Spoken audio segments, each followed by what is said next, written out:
사회 문제를 해결하는 착한 경제 이야기, 사회적 경제 리뷰랩 시간입니다.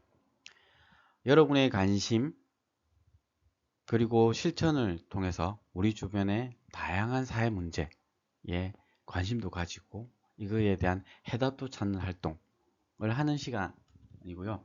이를 통해서 돈도 벌 수 있으면 얼마나 멋진 일일까 생각하면서 사회적 경제에 대한 이야기들을 해보려고 합니다.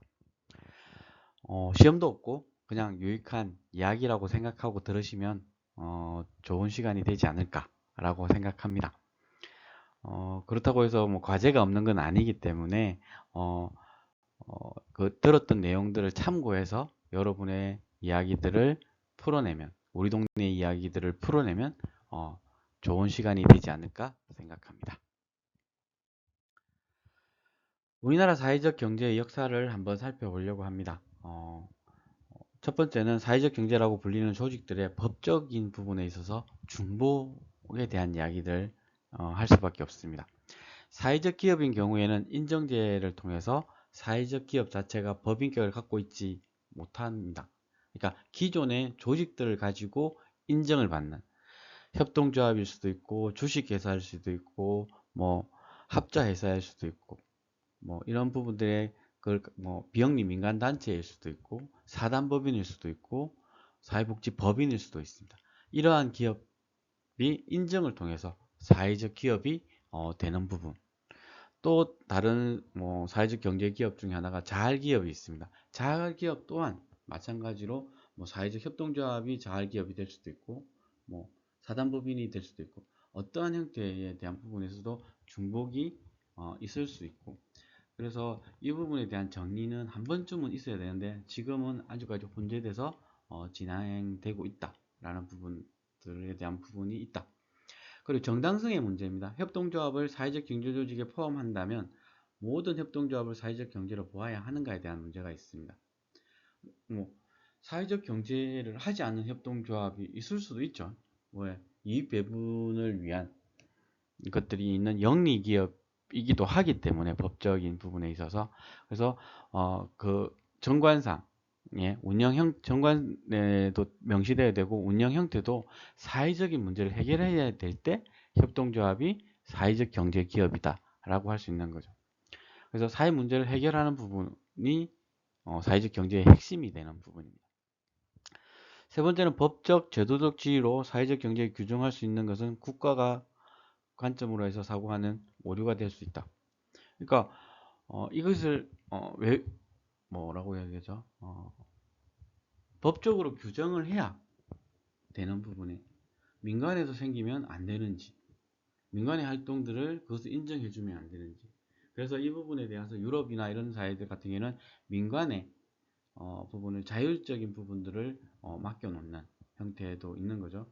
예를 들어서 사회복지 우리나라 같은 경우는 사회복지 활동을 하기 위해서 만드는 주식회사가 있을 수 없는데 미국 같은 경우에는 주식회사의 형태로서 사회복지 활동들을 할 수 있는 재단의 성격을 가질 수 있다라는 부분. 그러니까 각 지역, 각 나라의 상황에 따라서 다른 판단들이 일어날 수 있다라는 부분입니다.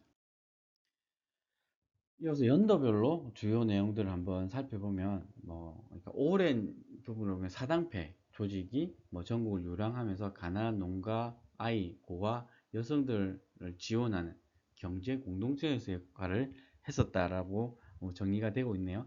그리고 1961년도에 농업협동조합법이라는 것들이 생깁니다.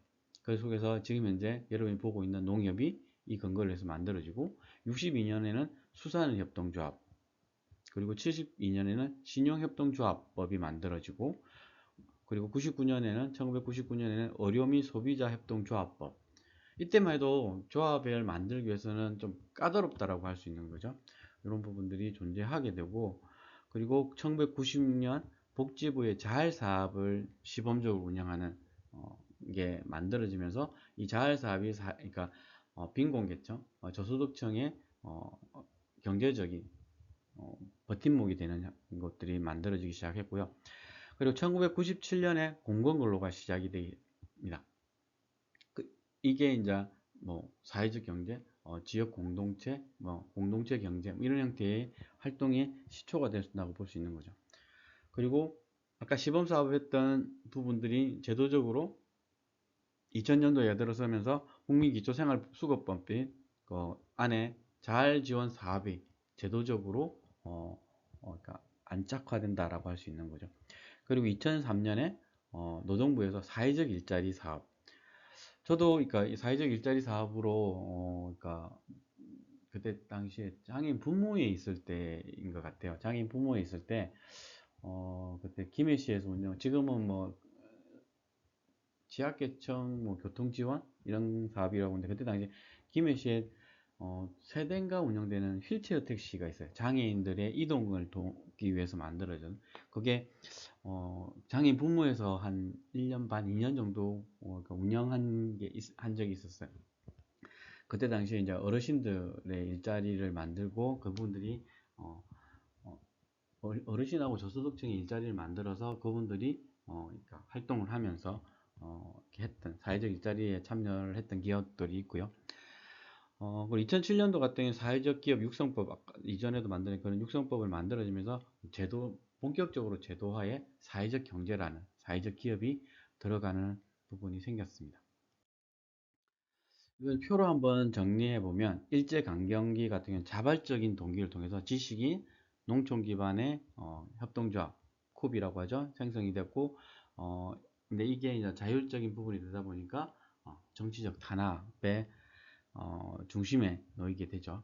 그리고 1960년에서 90년대에는 경제 환경은 고도 성장, 뭐 90년대까지 수출 주도 성장이 이루어지고 있고 자발적 운동기라고 할 수 있는 농촌 신용 협동조합, 도시 빈민 생산을 위한 협동조합들이 만들어지고 90년대 들어서는 소비생활, 소비자 협동조합 이런 것들에 이제 뭐 한살림이 여기에 속하겠죠. 정치민주화 운동의 뿔뿔이 생활복지운동 뭐 이런 것들 타가 타가라고 하는 부분 방과 후 실업 여성 요때 만들어진 것들이 공동육아 협동조합들이 본격적으로 만들어지기 시작했다라고 보시면 될 것 같아요. 제도적 역사를 보면 이제 1990년대부터 외환위기, 국민기초생활보장법 뭐 이게 연계해서 수급자, 도시빈민 자활공동체 기업들이 제도화되기 시작했다. 그럼 2000년대에는 어떤 것들이 있냐 보면 경제 성장은 이제 좀 저성장기로 그렇게 부채 주도 성장 이런 것들이 이제 이루어졌고요. 자발적인 운동기에 대한 고민을 보면 비수도권 지역 순환 경제 강화 활동들이 제기된. 그러니까 수도권의 탈수도권화에 대한 부분, 그럼 같이 살자, 지방도 살자 이런 것들의 이야기가 있었던 거죠. 제도화 부분은 사회적 일자리, 뭐 그래서 청년, 여성, 고령자에 대한 부분들의 확대에 대한 고민들이 있었고 사회적 기업들이 만들어지기 시작했다. 2010년대에 되면 좀 본격적으로 양극화가 심화되고 내수가 침체되고 뭐 소득주도 성장론 뭐 이렇게 하면서 경제적 환경들이 그러니까 사회적 경제가 하기 필요로 하는 여건들을 만들기 시작했죠. 그래서 뭐 자발적 운동기라고 보면 뭐 제도별 분절을 융합하는 선도적 지자체, 그러니까 시범 사업들이 조금 많아지고 자치분권적 뭐 사회적 경제정책 실현 뭐 이런 것들이 대두되는데, 그러니까 이런 토대들이 이제 수도권을 중심으로 경기도 이런 부분에서 좀 활성화되는 아직까지 지방까지는 내려오기 쉽지 않은 부분이 있다라는 부분이고 제도화 부분은 세계 경제 위기로 인해서 마을기업, 협동조합, 뭐 그리고 사회적 경제법, 사회적 가치법. 근데 지금 우리나라 같은 경우에는 아직까지 그러니까 사회적 경제 아까 육성법, 뭐 사회적 기업 육성법 정도 그리고 협동조합 기본법 정도만 만들어지고 이후 후속 법률들은 아직 만들어지지 않고 있는. 그러니까 계속 법률적인 필요가 있다라고 해서 올리고 있지만 계속 그러니까 국회가 종료되면 없어지고 다시 올라가고 이런 과정들을 거치고 있고 그리고 조금 이제 윤석열 정부가 들어섰을 때 좀 많이 침체를 했던 부분이 있다면 조금 다시 이제 성장을 이야기하는 다양한 요구들이 지금 만들어지고 있다라고 보시면 될 것 같습니다. 시험이 없는 교과목이다 보니까, 그러니까 성과에 대한 부분들을 이제 기록으로 남겨야 돼요. 그래서 어쩔 수 없이 과제가 제시가 되게 됩니다. 그리고 그래서 그걸 토대로 여러분이 팀 보고서 형태로 제출하는 부분이 있습니다. 그래서 첫 번째로 이제 개별적인 부분의 역할들인데요. 김해시 뭐 우리 동네 이야기 해도 됩니다. 사회 문제에 대한 조사 이유도 좀 달아주셔야 되겠죠. 그래서 나중에 이것을 팀별로 우선순위 정하고 이렇게 해서 나중에 최종적으로 팀별 과제할 때 필요로 됩니다. 그러면 많으면 많을수록 팀별 과제 수행할 때 많은 도움을 줄 수 있겠죠. 그러니까 한두 개 가지고 선정하다 보면 자료도 빈약하고 이런 부분들을 생길 수 있는 거죠. 근데 여러 가지에 대한 이야기를 하다 보면 난 찾아보면 자료가 풍부한 것들이 있을 수 있습니다. 그러니까 노인 문제라고 이야기하는 게 아니라 저소득, 독거, 노인의 뭐 정서적인 부분에 대한 문제가 지금 이제 우리 동네의 가장 문제다. 아니면 혼자 계시는 분들의 특히 이번 무더위에서 그러니까 냉열 뭐 질환에 대한 문제가 심각하다. 아니면 집안의 거주 환경이 문제다. 뭐 이런 것 여러 가지 부분들이 있을 수 있는 거잖아요. 그런 것들에 대한 부분을 문제를 하고 이런 이유에서 우리 동네에서는 뭐 심각하다. 예를 들면 삼반동 같은 경우에는 저소득층의 비율이 점점 올라가고 있는 부분들이 이제 심각한 그 인구 대비 뭐 11%가 넘어가 버렸거든요. 지금 이런 부분에 있어서 심각한 부분이 있다라고 말씀드릴 수 있을 것 같아요. 그런 것들을 조사하는 시간들. 그래서 이게 뭐 직접 찾아 나서야 된다가 아니라 인터넷 검색을 해도 되고 내 생활 주변의 어르신 분들을 만났을 때 이렇게 힘들다라고 했을 때 그것들을 기록해두는 것들로 정리하시면 될 것 같습니다. 이제부터 교재에 좀 들어가서 내용들을 정리해 보려고 하는데요. 국가라는 것들이 만들어진 거는 뭐 그렇게 오래된 역사는 아니라고 합니다. 인류의 역사에 비해서는. 첫 번째, 국가 유형과 복지국가의 기원에 대한 이야기들을 해보려고 하는데요. 초기 국가에 대한 그림은 약 한 1만 년 전 국가를 만들고 시작을 했다고. 최초의 국가는 뭐 이집트, 중국의 농경 지역에서 나타났다. 이후에 부족 국가 형태도 있을 거고, 그리고 도시 국가 형태, 그리스 같은 경우에는 이런 형태의 그림들이 있고, 그때 당시에 느슨한 형태의 네트워크다라는 부분들이 있습니다. 우리나라의 역사를 보더라도 지금 이제 삼국 시대다, 사국 시대다라고 말이 많죠. 가야가 국가의 정통성을 가지고 있느냐 없느냐라는 부분에 있어서 연맹체다라는 부분이 있고, 그래서 국가다라고 하면 사국이라고 하지만 연맹체로 봤을 때는 국가가 아니라는 부분, 소국이다라고 해서 삼국시대다라고 이야기하는, 점점 이제 사국시대로 라는 역사적인 부분이 돌변되면서 그런 이야기들을 하고 있죠. 그러니까 느슨한 형태의 네트워크도 국가 형태로 보는 거죠. 그러니까 플라톤 같은 경우에는 국가를 정의로운 국가, 올바른 국가로서의 완성된 국가를 의미한다라는 이야기들을 하고 있습니다. 지금 책에 있는 내용들을 한번 쭉 읽어보시면 이게 뭐 외워야 될 내용들이 아니라 이런 것들이 있구나 라는 개념 정도만 이해하시면 좋을 것 같아요. 많은 사람들이 서로의 욕구를 위해 모여 사는 공동체가 국가다. 그리고 인간의 본성에 기초해서 자연적으로 생겨난 산물이 국가다 라는 부분, 국가의 기원을 신의 뜻이 아닌 인간이 가진 기본적인 욕구를 토대로 설명해 나가고 있다. 플라톤이나 아리스토텔레스 같은 경우에는 공동체적 본성을 가지고 있는, 그리고 홉스, 로크, 루소는 사회계약론, 이후에도 설명을 하겠지만 마르크스는 계급 지배도구, 뭐 계급 혁명론 이런 이야기를 하죠. 베버 같은 경우는 합법적인 폭력에 대한 독점을 이야기하고 있다 라는 부분으로 가면 될 것 같아요. 국가 같은 경우는 인간의 욕망과 정의의 문제로 이야기하고 있습니다. 국가는 인간의 필요에 의해서 만들어져요. 그냥 보호가 필요한 사람이 있을 수 있고 돌봄이 필요한 부분도 있을 수 있습니다. 생존을 위해서 필요한 게 국가다. 그리고 플라톤에 의하면 먹을 것, 입을 것 등을 필요로 하는 사람들이 모여서 최소 단위의 국가를 형성하기 시작했다. 인간의 욕망도 더 세분화되고 다양해진다라는 이야기들도 하고 있고, 재화를 서로 교환해야 할 필요성, 그러니까 어떤 것을 누가 잘 만드느냐에 대한 이야기들을 하는 거죠. 그래서 화폐가 생겨나는, 초기 화폐 같은 경우는 조개 껍데기일 수 있고 점점 해서 지금은 뭐 각 나라마다 화폐가 있는 거죠. 그럼 국제 화폐로서 인정을 받는 부분들이 존재하게 되는 거고, 그래서 물물 교환을 전문적으로 하는 상인 계급들이 만들어지고, 또 의사, 화가, 음악가 같은 직업, 다양한 직업군들이 생겨났고 없어지고 하는 부분들이 있습니다. 국가의 개개인의 기본적인 욕망을 충족시켜 주기도 하고, 반대로 무분별한 욕망을 그러니까 충족과 통제를 함께 가지고 있는 게 국가의 역할이다라고 이야기를 하고 있습니다. 국가의 존립 목적이면서 올바른 국가 역할에 대한 규정들을 하면서 국가의 모습들이 제대로 갖춰져 가고 있는 거죠. 구성원 모두가 최대한 행복해지도록 하는 것이 국가의 목적이며 정의로운 국가의 모습이다 라는 부분. 그러니까 국가는 국민을, 우리나라 헌법에도 그런 내용들이 담겨 있죠. 그런 것들을 한번 되짚어 보는 부분이 필요합니다. 모든 사람의 행복을 위해 존재하는 것이 국가다. 근데 그게 과연 가능할까에 대한 생각들은 또 다른 부분의 이야기 드린 거죠. 국민들이 행복하지 않는 이유가 과연 뭘까요?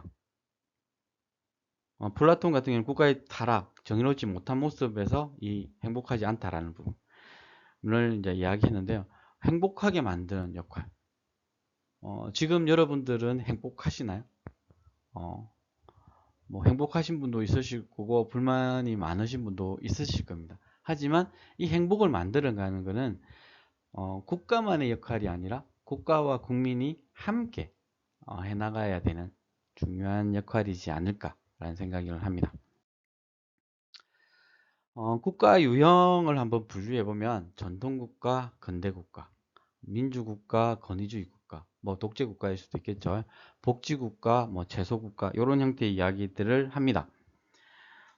근대국가 이야기를 하기 전에 절대 왕정에서 근대국가로의 변화, 그러니까 여기에서 전통국가라고 하는 것은 절대 왕정에 대한 부분, 이거 그러니까 우리나라 조선시대까지 이야기들을 하고 있는 거죠. 정치적 시민혁명과 경제적 산업혁명에 대한 이야기들을 하고 있습니다. 국가의 기본 기능을 보면 구성원 간의 대립이나 갈등을 완화시키면서 사회적 통합을 이루며 사회 질서를 유지하고 외부의 침입으로부터 안전을 지켜주는 것이 국가의 기능이다 라고 이야기하고 있습니다. 지금 현재 우리나라도 국민 주권, 영토라는 부분의 개념들로서 이런 것들을 담고 있죠. 그래서 뭐 정치 체제로서 근대 국가는 절대 왕정의 군주로부터 그러니까 부르주아 시민혁명을 통해 만들어진 게 근대 국가의 모습이다. 17세기 말에 영국 같은 경우에는 정치적 시민혁명을 통해서 기술과 경제가 완벽하게 결합된 산업혁명을 경험하게 됩니다. 그러면서 그러니까 경제 성장을 하게 되고 부의 축적을 통해서 빈부의 격차 이런 것들 여러 가지 사회 문제도 같이 만들어지기도 하죠. 프랑스 같은 경우는 프랑스 혁명을 통해서 산업 만들어지기 시작했고 영국에 비해서 한 4, 50년 정도 뒤에 이런 부분들이 일어난다. 그러니까 산업혁명과 시민혁명의 간격은 실질적으로 조금 시간을 두고 있다라고 보시면 될 것 같아요. 독일 같은 경우에는 왕의 목을 치는 일은 없었지만 그거를 견줄 수 있는 정치적 사건들이 2월 혁명이든 이런 형태로 해서 좀 변화에 대한 이야기들을 하고 있습니다. 그래서 뭐 중세 도시국가나 중세의 왕국, 제국과 다른 새로운 개념의 국가가 등장했는데 이게 근대국가의 모습이다 라고 말씀드릴 수 있을 것 같습니다. 16세기 말에 들어가면서 국가의 개념이 중요한 정치적 개념으로 주목을 받게 되고 그 이유는 합법적 권위를 둘러싼 군주와 귀족의 갈등, 과도한 세금의 부과, 사회적 의무에 정하기 시작한 농민들의 반란, 무역과 상업으로 인한 시장의 확대, 인본주의를 앞세운 르네상스의 변형, 가톨릭 교회의 권위에 대한 도전으로 시작된 종교개혁으로 인한 종교 분쟁들이 활발하게 일어나게 되죠. 계몽주의 사주에 의해 형성되었고 국가의 개념이 국민을 넘어 인류라는 이념까지 확장하게 되는 시간이기도 합니다. 근대국가는 봉건 영주들의 통치지역인 장원을 흡수 통합하면서 다양한 부산물들을 만들어내요. 그래서 근대 군주 주권론이라는 부분들을 이야기하고 있는 장부된 같은 경우는 국민만이 사회 질서를 수립하고 유지 역할을 할 수 있으며 국가는 주권을 갖고 있을 때 성립할 수 있다라고 이야기를 하고 있습니다. 주권에 대한 정당한 통치라는 부분을 이야기하면서 주권은 국가를 존재하게 하는 핵심이며 국가의 법 체계를 명령하는 부분이다. 주권은 국가 안에 존재하는 권력의 표상이며 유일 주권이 군주에 의해 구현될 때 국가 질서가 자리 잡으며 여기에 잘 부합되는 통치 체제로서 군주정을 지지하기도 했습니다.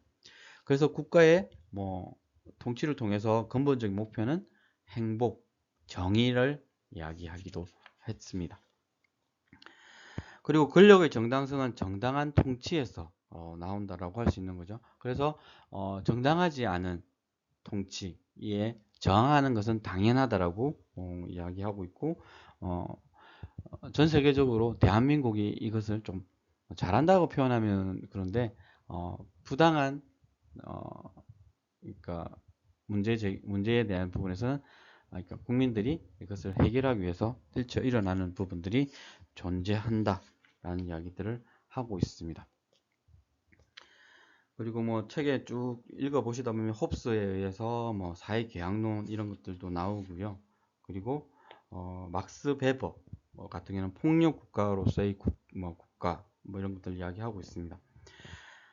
영토를 통합한 군주는 주권이라는 명목하에 중앙 집권적인 절대 권력을 가지게 됩니다. 새로운 주권 국가는 개인을 법 앞에서 평등한 존재로 규정하며 주권 아래 결합시키는 역할들을 하게 됩니다. 국가를 합법적 폭력을 독점하는 독립체, 그러니까 국가의 통치 행위 자체가 법률적 근거를 통한 합법적인 폭력이다라고 이야기를 하는 거죠. 그러니까 베버 같은 경우는 독일의 법률가, 정치학자, 경제학자, 사회학자로서